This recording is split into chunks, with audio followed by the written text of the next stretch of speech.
Welcome into another edition of Discern. I am Ross and joined this week by Mark Turman. Welcome back into the show, Mark. Good to see you, Ross. Glad to be here. We've been discussing poverty this week and how to view that through a biblical perspective, and also just gaining more clarity and understanding of the issues around poverty that are maybe unique to the COVID culture that we've been in the last 2 years. And certainly we've seen COVID add to what was already a significant, serious issue of global poverty. It's only gotten worse in the season of COVID. This is an article from Brookings. The last 30 years have seen dramatic reductions in global poverty, spurred by strong catch-up growth in developing countries, especially in Asia.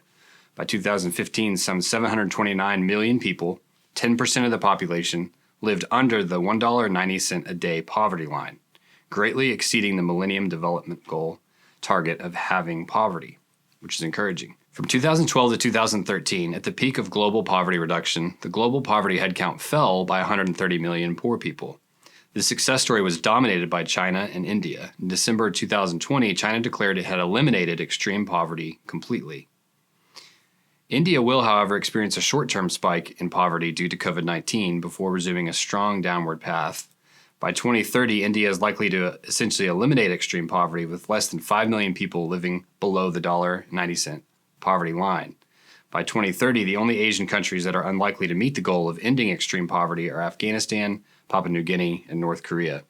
So, Mark, we're seeing a push and pull here of poverty being a major global initiative for years and years, and we've seen a lot of success in reducing the population impact poverty.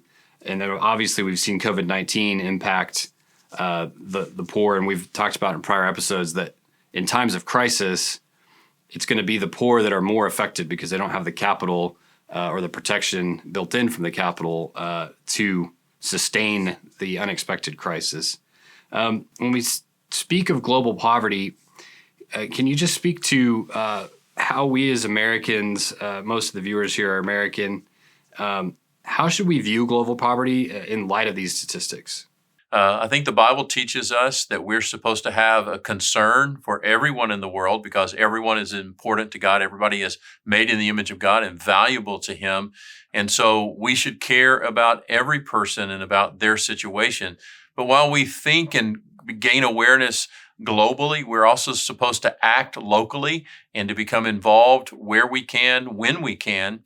And fortunately, because of the way our world is shrinking technologically, that does mean that we can actually be a part of things that are not only happening in our own community, but even in other places around the world. I've had a chance to travel to Cuba. I've been to several places in Mexico as well as in Central America.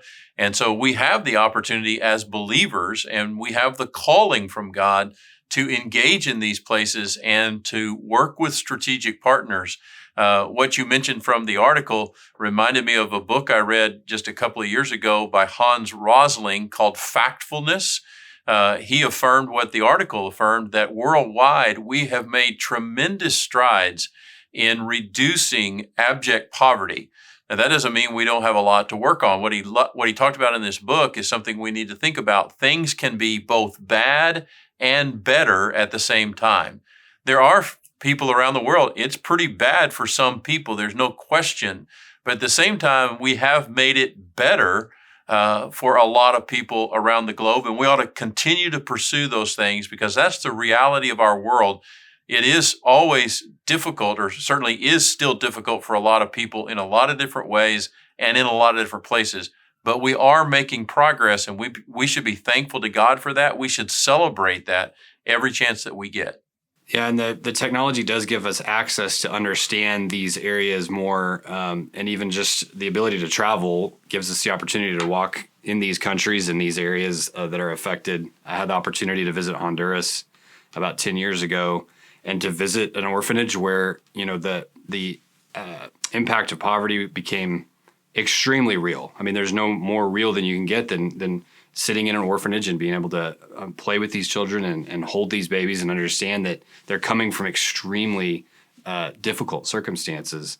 But to celebrate, I think, is good when there's an offensive against that type of poverty. And we can see, for example, some of the world's most wealthy are making it a priority to devote their resources to addressing this Bill Gates comes to mind.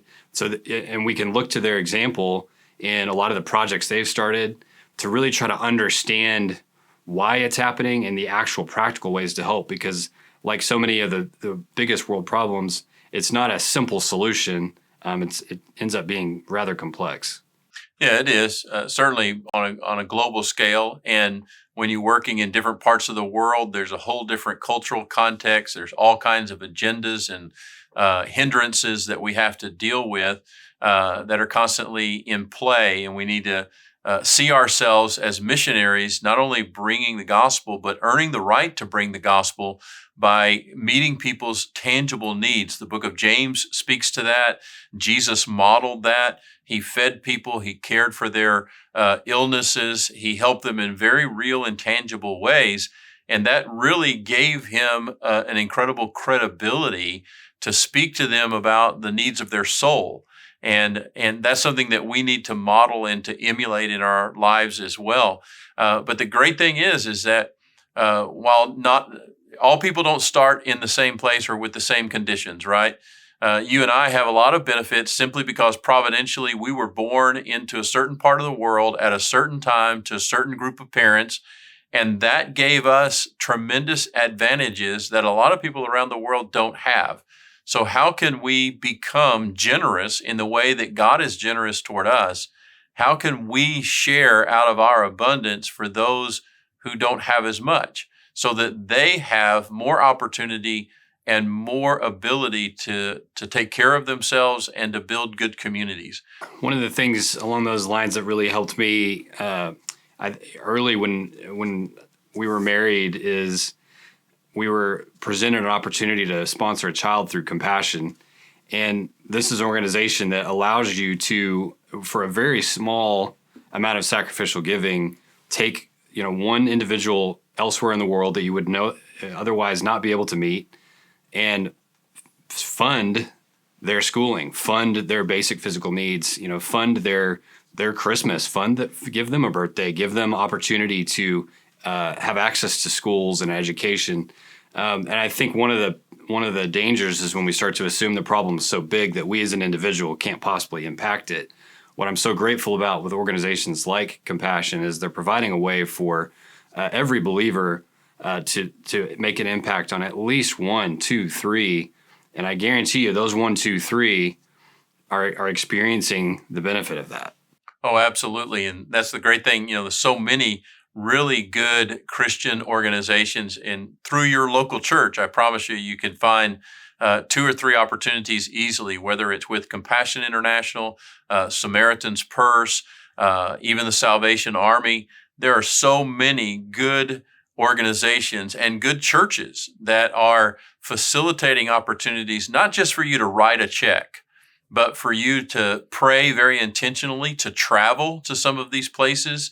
And, some of the greatest work we've done, right, is to build orphanages and to build housing. I remember going to a part of Mexico a few years ago, and we literally on a school bus drove through the city dump to get to this under-resourced community.